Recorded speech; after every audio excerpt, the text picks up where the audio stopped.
This is the new BMW M5 CS, and it is the most hardcore version of the M5 ever made. Not only is it lighter and a little bit more focused than the standard M5, but it's also the most powerful production car in BMW's history. All for £40,000 more than the already extremely expensive BMW M5 competition. Is it worth the extra money? Well, the smaller M2 CS was a superb driver's car, so this M5 version has a lot of promise. Now it's time to figure out whether this thing lives up to its name. But before I get into the review, remember to hit the like button and subscribe for more awesome videos just like this one.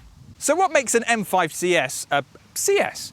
Well, it's not necessarily one big upgrade, but more lots of little tweaks, updates and optimizations to extract the maximum potential from what is underneath an M5 competition.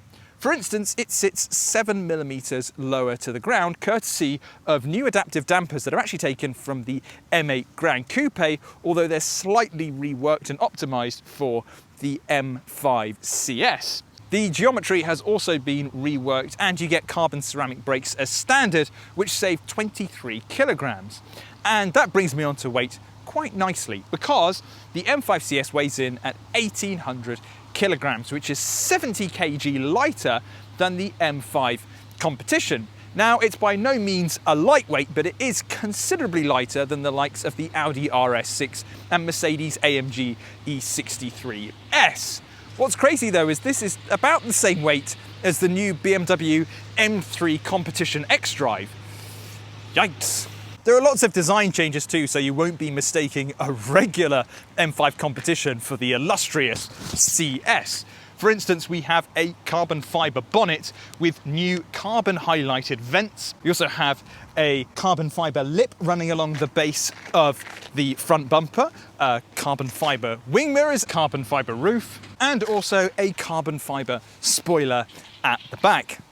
Got new wheels down here as well, 20-inch forged wheels in gold, and they look gorgeous in real life. And speaking of gold, you also get gold highlights around the grille, and also this little bit that says M5 CS down the side of the car. To top it all off, you actually get yellow headlights at the front. Now, they've done that for a reason. It's actually a nod to the car's GT-LM endurance races, which run yellow headlights. So it kind of has that nod towards its motorsport background, even though the M5 doesn't compete in anything. The M touches continue on the inside, and it makes the CS feel like much more than just an expensive, slightly faster version of the regular M5. For instance, there's a CS logo on the dashboard, which is carbon fibre.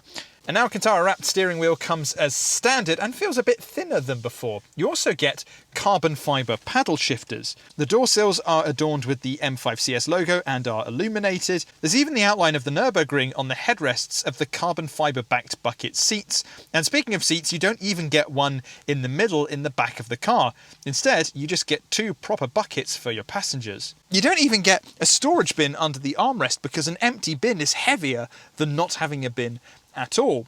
And yes, it does feel much more special in here than a standard M5, but it is unmistakably M5, and that is actually a good thing, because yes, this is very much a track-focused car, but it also needs to behave like a normal M5 as well. You need to be able to live with it, otherwise people would just go out and buy a smaller BMW M3 or M4, well, when the inevitable CS comes along.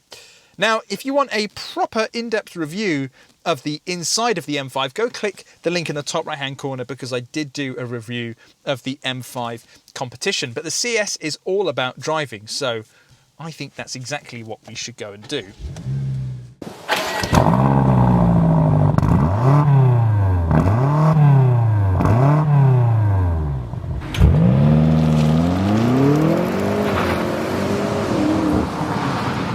Now let's talk about the engine before we get into what it's like to drive.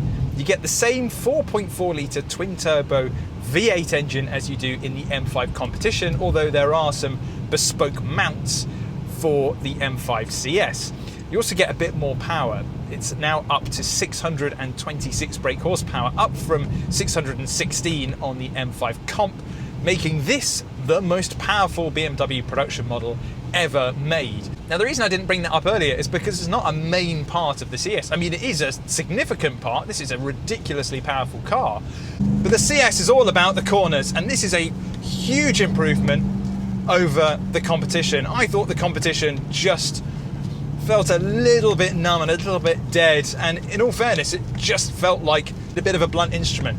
This thing, however, feels like a proper M car. Wow, I have so much feedback at the moment, it's hard really how to process it. I know exactly what the road surface is doing through the steering wheel. This is a huge improvement over the M5 competition. I can really scan the surface, feel all the little bumps and niggles in the road. It's heavier than the competition too, but not so much that it detracts from the driving experience. It's still providing me with plenty of feedback, yet it's really easy to get in and drive. I've got the car in its racier setting at the moment, which means that the suspension is in its stiffest, and so I can feel everything that the road surface is doing. And this road surface is not only really bumpy, but there's got lots of kind of cambers in the road, and I can just feel exactly where the car's going. It doesn't follow any of those cambers, which is good.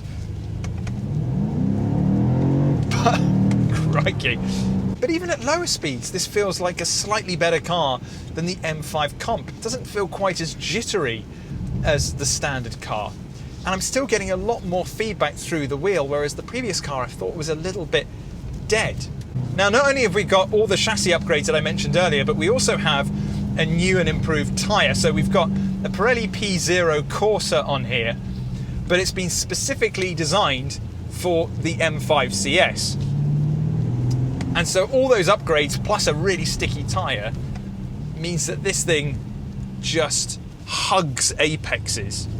Another thing I've noticed, and I'm not sure if BMW has noted this on its upgrades, but the carbon ceramic brakes feel a lot more progressive in this than they did in the other M5 that I drove. They felt really bitey, whereas in this thing, they are much more progressive, much easier to manage, and if you want to take this onto a racetrack, they will perform much better than conventional brakes. It delivers power so linearly, which is just incredible for a turbocharged car. It just gets straight onto the performance, and it always feels as though it's there no matter what gear I'm in.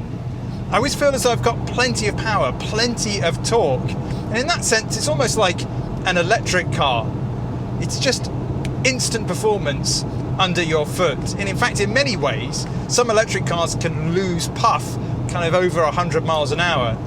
This thing though, I'm sure would be fine. You have two buttons on the steering wheel, one that says M1 and the other says M2. Now you can configure those to do different things. So in my current version, I've got M2 as the most hardcore version, everything in Sport or Sport Plus, and M1 is kind of like a warmed up version of the M5 CS. So that's kind of like gearbox is a little bit snappier, exhaust is a little bit noisier, and then when you deactivate them, this thing becomes pretty damn regular BMW M5.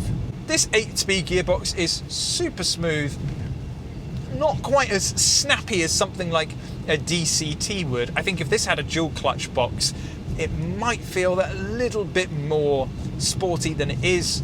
You might be able to get some kind of blips on the downshift, just give you a little bit more character, but they've done a really great job with what they've got to work with. Automatic gearboxes aren't that characterful, yet it's actually really quite good in this. Now I think life would be a little bit difficult if you had it in the most severe M setting. So if you put it back into just normal M5 mode, it's staggering how good this car is. It feels almost more refined than just a regular M5. It's more comfortable, more relaxed. You don't have the same kind of jitteriness that you do with the M5 Comp. And so as something to live with, I almost think I would prefer the CS. And that's where things become quite interesting, because when I saw the M5 CS, and I'm sure a lot of other people thought this as well, kind of thought it was a bit pointless. A lightweight, track-focused, four-door saloon that's nearly 2 tons. Well, they've made it work. Like the M2 CS, just lots of little improvements here and there that all culminate in a fantastic driver's car. This isn't just a blunt instrument, a brute like the M5 competition. It's one you'll want to go out and properly drive. And in fact, as a car to live with every day, other than it missing a middle rear seat, I think this is my favourite M car.